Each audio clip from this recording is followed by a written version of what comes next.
What sets the limit on sacrificial giving? We're called to generosity that costs us, like the widow's mite, but Scripture also warns that failing to provide for our own household, our first ministry, denies the faith and is worse than unbelief. That's from 1 Timothy 5:8. So can sacrificial giving ever overlap into irresponsibility toward our spouse and children? Great question. Great question.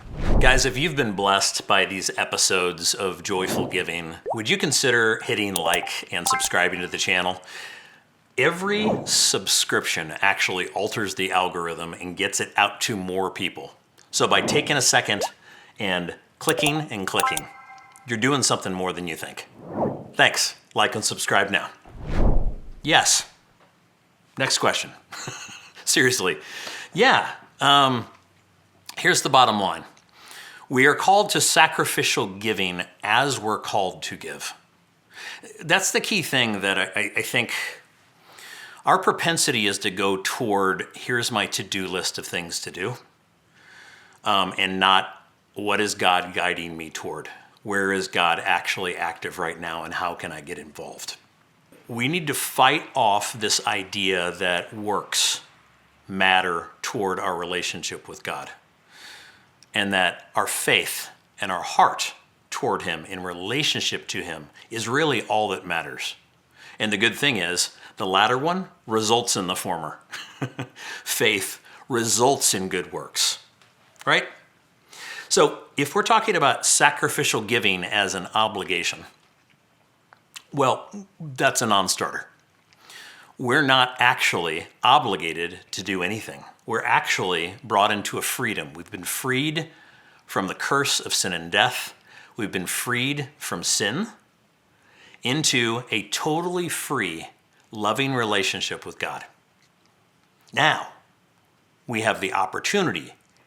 Do we do something that we absolutely know is going to cause our wife and children, our family, to struggle mightily? Maybe, but probably not. That's something I would ask God about a number of times.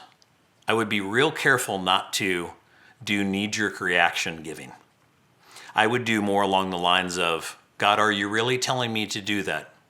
It seems as though, from my level of thinking, very finite thinking, that would put my wife and children in peril. Do you really want me to do that? And He may be saying, yeah, because I have something else in mind that you have no idea. That's possible. But more than often, I would say that He's saying, give from what you have. I talked about this in one of the episodes about giving according to what you have. Focus on that within that realm. The good thing is, each one of those steps, He's going to increase your faith, increase your belief, and increase your ease at giving sacrificially to a point where you never doubt Him. You always know that if He's asking you to do something that seems contrary to logic, that it's actually going to play out, because it's not based on logic. It's based on His wisdom and His knowledge. He knows far more than we do. I hope that helps.